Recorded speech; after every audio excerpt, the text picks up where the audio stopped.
আসসালামু আলাইকুম। ভারতের মাটিতে বাংলাদেশের বোলারদের সবচাইতে বড় চ্যালেঞ্জ কোন জায়গাটায় জানেন? সবচাইতে বড় চ্যালেঞ্জ হচ্ছে ভারতের মাটিতে খেলা হবে এসজি বলে। বাংলাদেশের বোলাররা বিশেষ করে পেস বোলাররা সাফল্য পেয়ে এসেছেন কুকাবুরা বলে। এখন ইন্ডিয়াতে খেলতে হবে এসজি বলে। এই দুইটা বলের অ্যাডজাস্টমেন্টের জায়গাটা কিন্তু ভিন্ন এবং দুইটা বলের ক্ষেত্রে সফলতা পাওয়ার জন্য দুইটা বলের গ্রিপিং পজিশন, দুইটা বলের সিম হ্যান্ডেলেন্স থেকে শুরু করে টোটাল অ্যাডজাস্টমেন্টের প্রক্রিয়াটাও কিন্তু ভিন্ন। এই মুহূর্তে বাংলাদেশ ক্রিকেট দল লোকাল কোচদের আন্ডারে প্র্যাকটিস করছেন। তারেক আজিজ খান পেস বোলারদেরকে নিয়ে আলাদা করে কাজ করছেন। আশা করছি তিনি এসজি বলে পেস বোলাররা কীভাবে কন্ট্রোল করতে পারেন সেই ব্যাপারগুলো নিয়ে বোলারদের সঙ্গে সলা পরামর্শ বা শিক্ষা দীক্ষার জায়গাগুলো ঠিকঠাক মতো করে করছেন। এখন কিভাবে আসলে এসজি বলটাকে বেটার ওয়েতে কন্ট্রোল করা যায় সেই ব্যাপারে জানতে হলে আগে আপনাদেরকে জানতে হবে দুইটা বলের মধ্যে গঠনগত পার্থক্যের জায়গাটা কি। দুইটা বেসিক পার্থক্য আছে, একটা হচ্ছে সিমের পার্থক্য আর একটা হচ্ছে লেদারের পার্থক্য। আমরা সিমের পার্থক্য দিয়ে প্রথমে শুরু করি। দুইটা বলের ক্ষেত্রে আমার বাম পাশে দেখতে পাচ্ছেন এসজি বল, ডান পাশে হচ্ছে কুকাবুরা বল। দুইটা বলের ক্ষেত্রেই সিম থাকে 6টা লাইনে, 6টা লাইনে সিম থাকে। তবে এসজি বলের যে 6টা লাইনের 6টা লাইনই সেলাই করা হয় হাতে।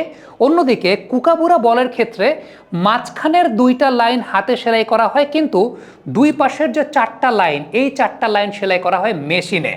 মেশিনে সেলাই করার কারণে কুকাবুরা বলের শেপটা থাকে একদম গোলাকার এবং খুব ইজিলি বলটাকে হোল্ড করা যায়। অর্থাৎ পেস বোলাররা কুকাবুরা বলটাকে খুব ইজিলি হোল্ড করতে পারেন, কারণ এই কুকাবুরা বলের সিমের যে বাইরের 4টা অংশ বা বাইরের 4টা লাইন, এই বাইরের 4টা লাইন মেশিনের মাধ্যমে সেলাই করা হয়, মাঝখানের দুইটা লাইন হ্যান্ড স্টিচ করা হয় বা হাতে সেলাই করা হয়।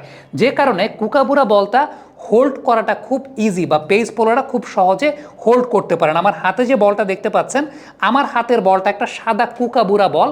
এবং আরেকটা গঠনগত পার্থক্যের জায়গা আছে, সেটা হচ্ছে খেয়াল করে দেখবেন কুকাবুরা বলের যে সিমগুলো, সেই সিমগুলো কিন্তু একটু ভেতরের দিকে ঢুকানো এবং অনেক ছড়ানো। অন্যদিকে এসজি বলের সিমগুলো হচ্ছে খাড়া সিম, অর্থাৎ ওপরের দিকে ওঠানো এবং সেই সঙ্গে সবচেয়ে ইম্পর্টেন্ট ব্যাপারটা হচ্ছে সিমগুলো কাছাকাছি অবস্থান করে। যেহেতু হাতে সেলাই করা হয়, সিমগুলো অনেক বেশি মাত্রায় কাছাকাছি অবস্থান করে এসজি বলে।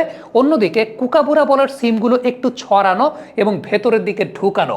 এখন যেহেতু এসজি বল পুরোটাই হ্যান্ড স্টিচ করা হয়, এসজি বলের শেপটা কিন্তু কুকাবুরা বলের মতো এত কমফোর্টেবল টু হোল্ড না, অর্থাৎ পেস বোলাররা খুব বেশি কমফোর্টেবলি ধরতে পারেন না। এখন এই জায়গাটায় আসলে পেস বোলাররা কি করে থাকেন? আসলে ইন্ডিয়ান পেস বোলাররা কিংবা শ্রীলঙ্কান পেস বোলার, যেহেতু তাদের হোমে ওই ধরনের বলগুলো দিয়ে খেলা হয়, তারা যে কাজটা করেন আঙ্গুলগুলো একটু ফাঁক রাখেন। অর্থাৎ এসজি বলকে কন্ট্রোল করার অন্যতম বড় উপায়ের জায়গা হচ্ছে আঙ্গুলগুলোকে একটু ফাঁকা ফাঁকা করে ধরে, অর্থাৎ আঙ্গুলগুলোকে একটু ফাঁক রেখে বলটাকে হোল্ড করলে তখন সেই বলটাকে তারা একটু বেটার ওয়েতে কন্ট্রোল করতে পারেন বা বেটার ওয়েতে হোল্ড করতে পারেন। আরেকটা উল্লেখযোগ্য জায়গা হচ্ছে, খেয়াল করে দেখবেন এসজি বলের লেদারটা একটু বেশি ভারী থাকে। অর্থাৎ এই যে চামড়াটা যে দেখছেন, এই চামড়াটা বা লেদারটা একটু ভারী।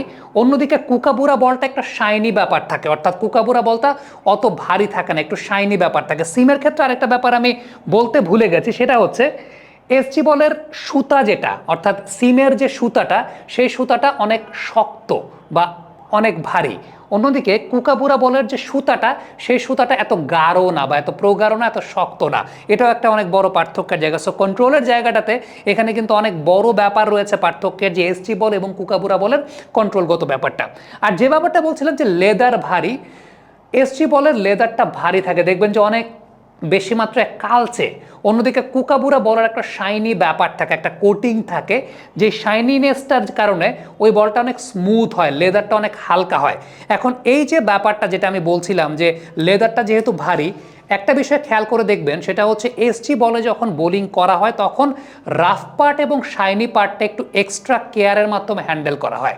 অর্থাৎ রাফ পার্ট এবং শাইনি পার্ট, আবারও বলছি, এসজি বলে আপনি রাফ পার্ট এবং শাইনি পার্ট খুব সহজে আলাদা করতে পারবেন। এবং এসজি বলের ক্ষেত্রে এটা একটা অনেক বড় বৈশিষ্ট্যের জায়গা, যে রাফ পার্ট শাইনি পার্টটাকে বেশ হ্যান্ডেল উইথ কেয়ার, অর্থাৎ একটু এক্সট্রা কেয়ার তাদেরকে দিতে হয়।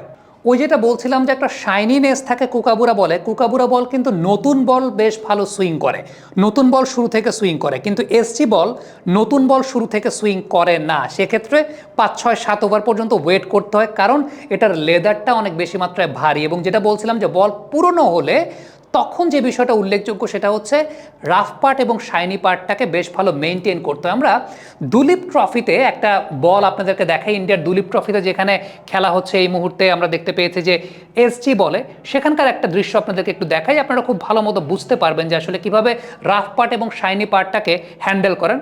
ধরুন একজন বোলার, তিনি বোলিং করছেন, খেয়াল করে দেখেন এই জায়গাটায় আপনি কিন্তু রাফ পার্ট এবং শাইনি পার্টটা বুঝতে পারবেন। শাইনি পার্টটা হচ্ছে কালচে পার্টটা, কালচে সাইডটা হচ্ছে শাইনি পার্ট, অন্যদিকে একটু লালচে সাইডটা হচ্ছে রাফ পার্ট। অর্থাৎ এই জায়গাটায় বোলার কিন্তু রাফ পার্ট এবং শাইনি পার্টকে বেশ ভালো মতো মেনটেন করেছেন, এবং তাদের ওইখানে এই জিনিসটা খুব ভালো মতো করা হয়, কারণ এসজি বলটাকে পুরনো বল থেকে আপনি যদি সর্বোচ্চ পরিমাণ সুবিধা আদায় করতে চান সেক্ষেত্রে আপনাকে এটাকে হ্যান্ডেল করতে হবে। আমরা একটু পরের দিকে যাই, বল হোক, বলটা হচ্ছে, হাত থেকে ছুটেছে, খেয়াল করে দেখেন, খেয়াল করে দেখেন আমরা যেমনটা দেখতে পাচ্ছিলাম যে বলটা কিন্তু বাঁহাতি ব্যাটারের ইনকামিং বরাবর সুইং করেছে, অর্থাৎ রাফ পার্টের দিকে সুইং করেছে, এবং একটা নির্দিষ্ট জায়গায় পিচ করে রিভার্স সুইং বলেন, কনভেনশনাল সুইং বলেন, সেটা এসজি বলে অনেক ইজিলি আদায় করা যায় যদি আপনি বলের রাফ পার্ট এবং শাইনি পার্টটাকে ওইভাবে ভালো মতো মেনটেন করতে পারেন। Redmi 13 স্টাইল বানাই দুনিয়া কাঁপায়। সো এই ডিফারেন্সের জায়গাটা মূলত কিন্তু এটার জন্য আপনাকে স্কিলটা অর্জন করতে হয়। আরেকটা খুব উল্লেখযোগ্য ব্যাপার সেটা হচ্ছে কুকাবুরা বল, যেহেতু বলছিলাম যে সিমগুলো ছড়ানো এবং ইজি টু গ্রিপ বা ইজি টু হোল্ড, সিমের উপর কন্ট্রোলটা কুকাবুরা বলে অনেক ইজিলি করা যায়, এবং যেটা আমরা দেখতে পাই যে সিমের উপর বল যখন পিচ করে সেটা পপটাপ করে, বেশ ভালো বাউন্স পেয়ে যায়।